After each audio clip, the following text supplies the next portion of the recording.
Santuario Rosacruz, Max Endel. Conferencia dictada por el Sr. Roberto Ruggiero.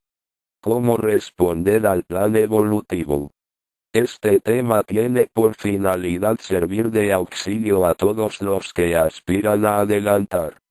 En el momento en que comprendemos que la enseñanza superior nos invita a un cierto cambio, anhelamos realizarlo, pero con sorpresa percibimos que detrás de la cortina que se presenta para lo nuevo hay algo que nos hace sufrir. A través de los tiempos, los procesos han tenido algo en común, ningún progreso se ha llegado a alcanzar que no haya representado para los seres un proceso doloroso. Vamos a comprobar cómo esta ha sido la característica. Cuando estudiamos y analizamos tiempos pasados, lo hacemos para que, conociendo lo que costó alcanzar las condiciones de hoy, comprendamos por qué el cambiar las condiciones actuales nos representa una dificultad similar. La antigua Lemuria es una etapa trascendente porque marca el momento en que, por primera vez, la humanidad es dividida en sexos, y es también la etapa inicial de conciencia. Esto no significa que se haya alcanzado la conciencia completa, total, de inmediato. La conciencia primera fue enormemente precaria. El lemur no tenía ojos, los valiosísimos sentidos de que hoy disponemos son consecuencia de un proceso muy lento y demorado. El esfuerzo de los mundos celestes, principalmente de los ángeles de Jehová, fue dirigido en el sentido de hacer que la humanidad respondiera a los impactos de los arquetipos que trabajaban para ir organizando mejor el cuerpo humano, desarrollando facultades que no existían. Representó el esfuerzo de imprimir al organismo físico los canales necesarios de comunicación al exterior, para lo que fuimos cuidadosamente ayudados. Este proceso fue doloroso, dolor que a través de los tiempos no se pudo evitar, como tributo. El querer, el hacer, esta actitud de realizar del ser humano, es una condición intrínseca, natural del propio ser, pero la conquista es esfuerzo, y este es dolor. ¿Por qué lo decimos? Para que se vaya sintiendo que lo que aún nos falta alcanzar o realizar, no se podrá evitar que sea de la misma forma o modalidad. Sigamos examinando los tiempos pasados. El lemur no veía el mundo físico, mas tenía que verlo, porque de otra manera hubiera seguido viviendo en el mundo espiritual, no propicio para el adelanto primero. El mundo físico, en su condición estática, sirve mejor para la etapa de experiencia elemental. En el esquema reservado para la humanidad terrena, estaba previsto el desenvolver mente, la cual no se poseía. La humanidad vivía en un perfecto paraíso, sin choques, sin dificultades, pero sin realizaciones ni crecimiento anímico. Era una vida totalmente pura, pero sin valor, porque no había experiencia. Intervino entonces un factor extraño: los lucíferes, ángeles caídos, atrasados en su desenvolvimiento, más exactamente estacionados, vieron en la evolución del ser humano una oportunidad de progresar ellos mismos, y como tenían un cierto desenvolvimiento, influyeron en la conciencia interna, especialmente en el sexo femenino. Son la serpiente de la Biblia. Ellos fueron los gestores de la individualidad de cada uno de los seres humanos. Con su intervención, consiguieron apresurar el proceso de contacto con el medio físico, e independizar al género humano de la tutela rectora de los ángeles, que existía hasta entonces. Enseñaron a actuar por sí mismos, desenvolviendo el deseo propio y voluntad independiente. Esto, que hoy es un hecho común, no existía entonces. El querer, el anhelar, el desear no era propio de los lemures en un principio, son los lucíferes que nos impulsaron a actuar por nosotros mismos, como dijimos. Pero al propulsar la individualidad nos enseñaron a desobedecer, y esta anormalidad trajo como consecuencia el dolor, que de ahí en adelante se repite como ley general. Los lucíferes impulsaron al género humano, pero son los responsables de las condiciones actuales, por medio del desenvolvimiento inteligente de este plan evolutivo cósmico. Ellos alcanzaron egoístamente determinado crecimiento que les faltaba, pero se enfrentaron a una realidad que puede calificarse de terrible, o más duramente, de horrorosa, porque ellos son los responsables de todo el dolor que vive la humanidad. El ser humano, por actuar sin la debida experiencia, cayó en el error y la destrucción. Hoy los lucíferes comprenden la consecuencia de lo que hicieron, no les falta capacidad. Si bien son ángeles caídos, continúan siendo ángeles y enfrentan un proceso doloroso de consecuencias por haber adquirido un crecimiento exclusivamente por el error ajeno.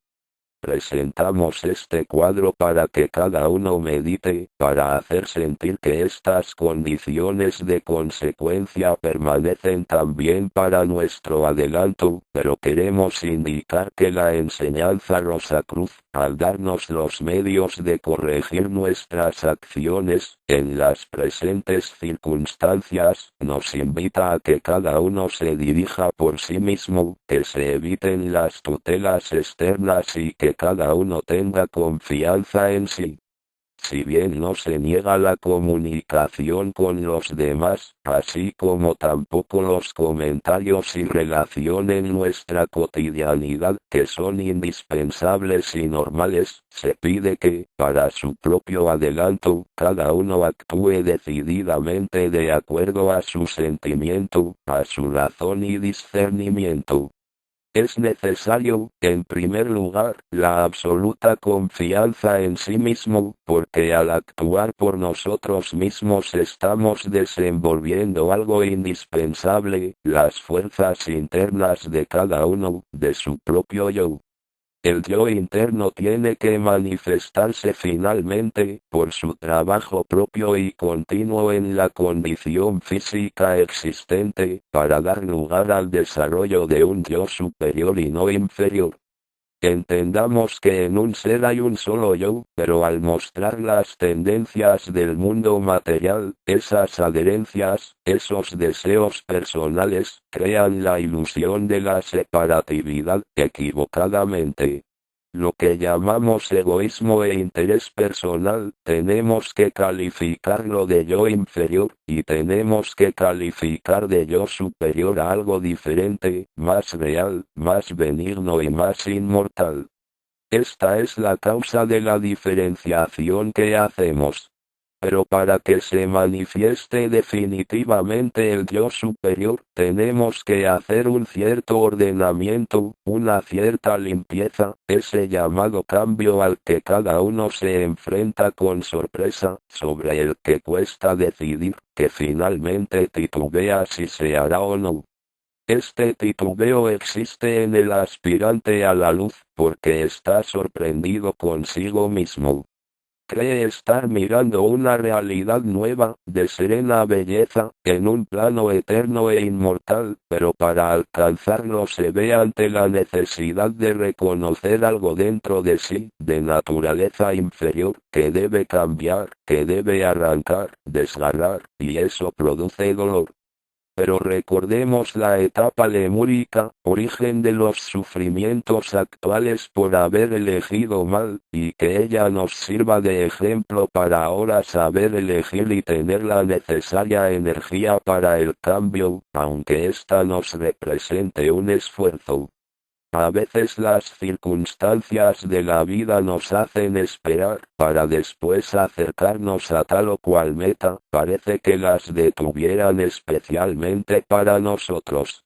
Es la armonía del plan cósmico que trabaja para ir concediendo el adelanto en el momento que debe ser y no cuando, por exceso de inquietud e indebidamente preparados, queremos apresurarnos.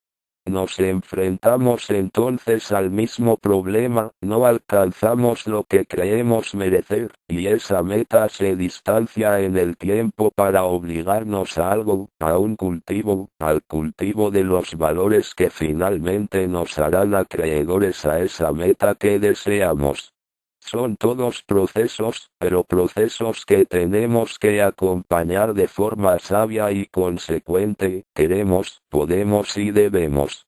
Esta es la posición del aspirante a la luz que ya alcanzó a saber lo suficiente para reconocer dentro de sí mismo una centella divina que puede, quiere y debe finalmente alcanzar su destino.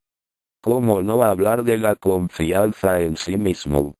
¿Puede un ser pretender poder si no tiene absoluta confianza en sí mismo, si no reconoce en principio lo que él realmente es? De esta forma se va descubriendo el ser superior, esa etapa de luz radiante que espera a todos.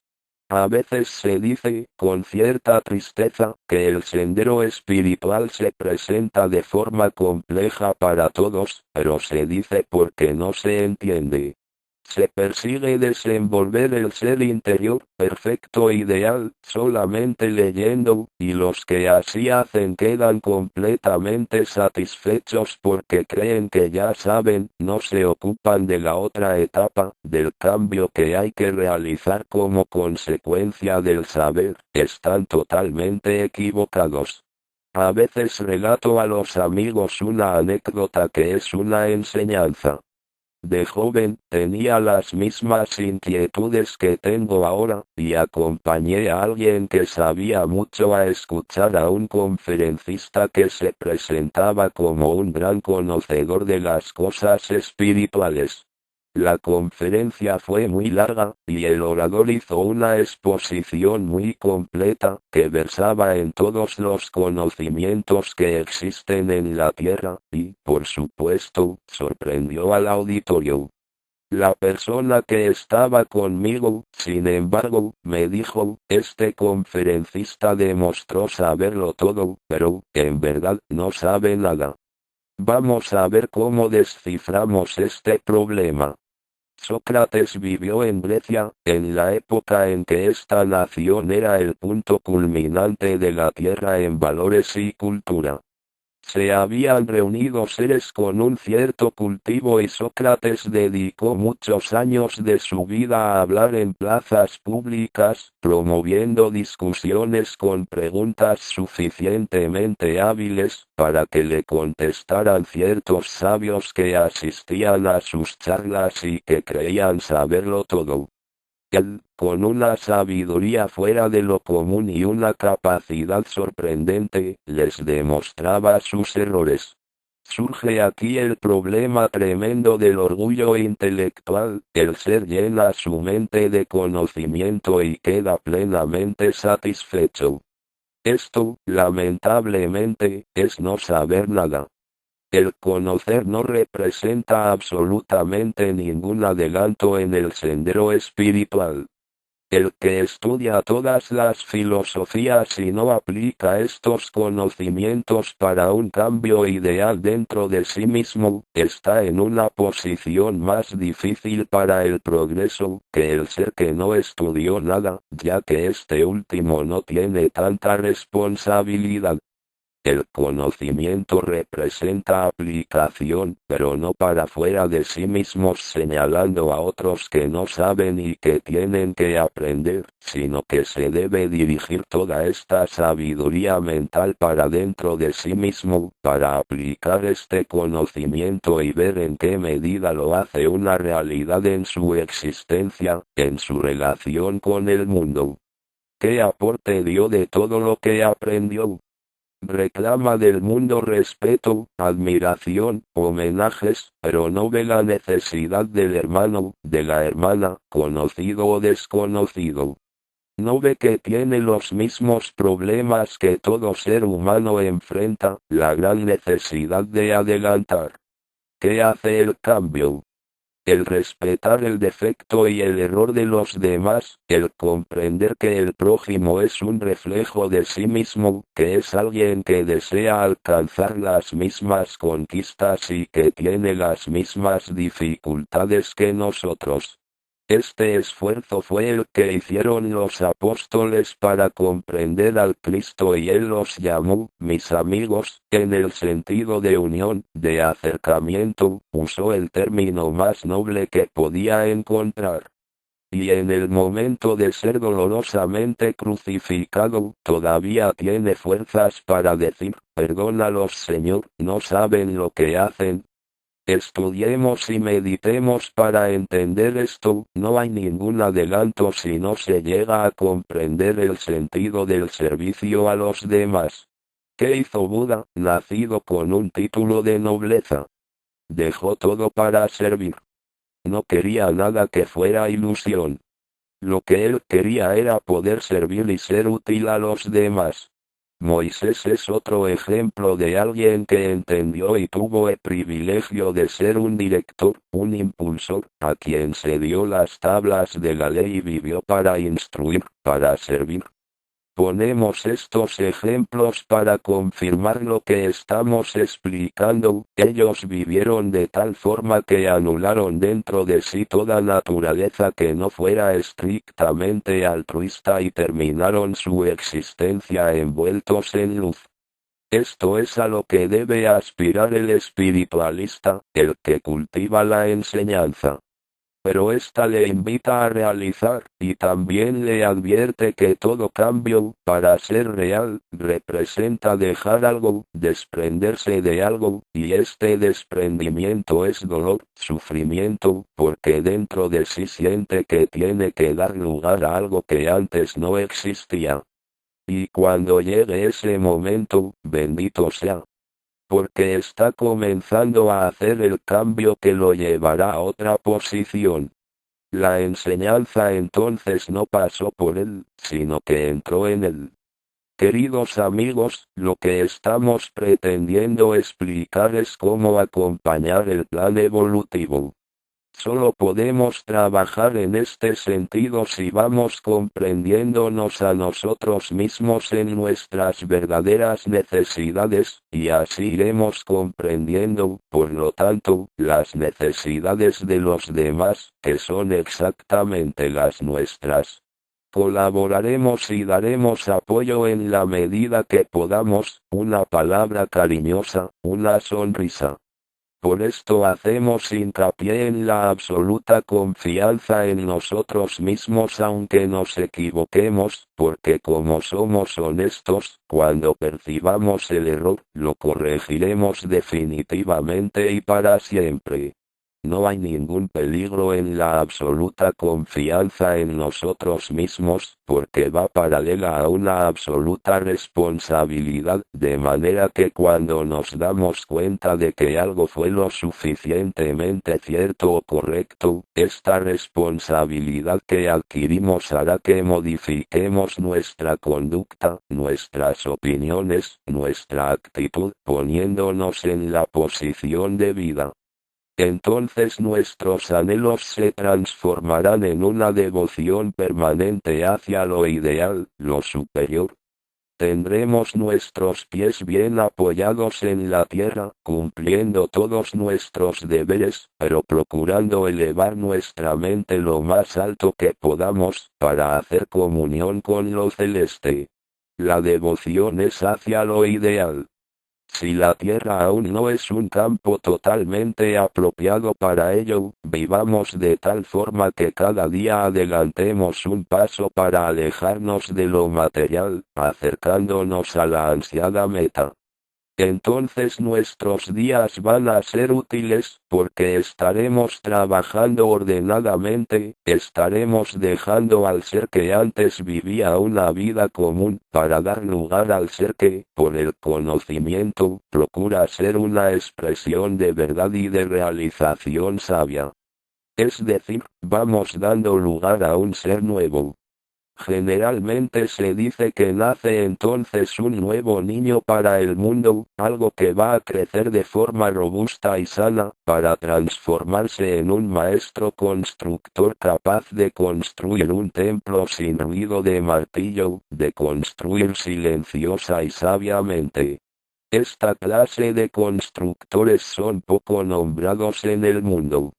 Se conocen aquellos que consiguen acumular, para asombro de los demás, grandes fortunas, apareciendo en las columnas de los periódicos, y se les presenta como realizadores. La realidad es que el que construye en silencio, que no llama la atención de nadie, que transita por el mundo con devoción, humildad, modestia, y que si se le pide un pan es capaz de dividir el propio, y si se le pide agua y no tiene es capaz de ir al arroyo y quebrar el hielo para conseguir un poco de agua que calmará la sed al necesitado, ese ser es grande en los cielos. No los queremos impresionar con la enseñanza, deseamos que mediten serenamente y se resuelvan a tomar nuevas decisiones, más reales y seguras, si la razón y la lógica así les indican que deben hacer. La enseñanza Rosacruz es muy cuidadosa y terminante al decir que cada uno debe dirigirse por sí mismo, que los guías espirituales fueron necesarios en el pasado, cuando la humanidad joven precisaba ser guiada. Pero esa humanidad maduró a través de los tiempos y ahora está en condiciones de autodirigirse. Hoy la enseñanza quiere hacer seres independientes que necesitan y saben actuar por sí mismos, porque esta es la posición que corresponde al momento evolutivo. Además, sirve de directriz para nuevos rumbos, nuevas direcciones, porque la dirección común que todos tenemos ya no sirve. El tiempo ha pasado para presentar nuevos esquemas, nuevas necesidades y nuevas posibilidades. Comprendiendo estas perspectivas y estudiando las bases espirituales, es como podemos tornarnos colaboradores de este magnífico plan evolutivo. Después de leer estas palabras, ustedes las analizarán y las usarán en la medida que sientas que pueden serles útiles. Todo lo que decimos, insistimos, es para que lo mediten cuidadosamente y lo acepten solamente si lo hallan útil y provechoso.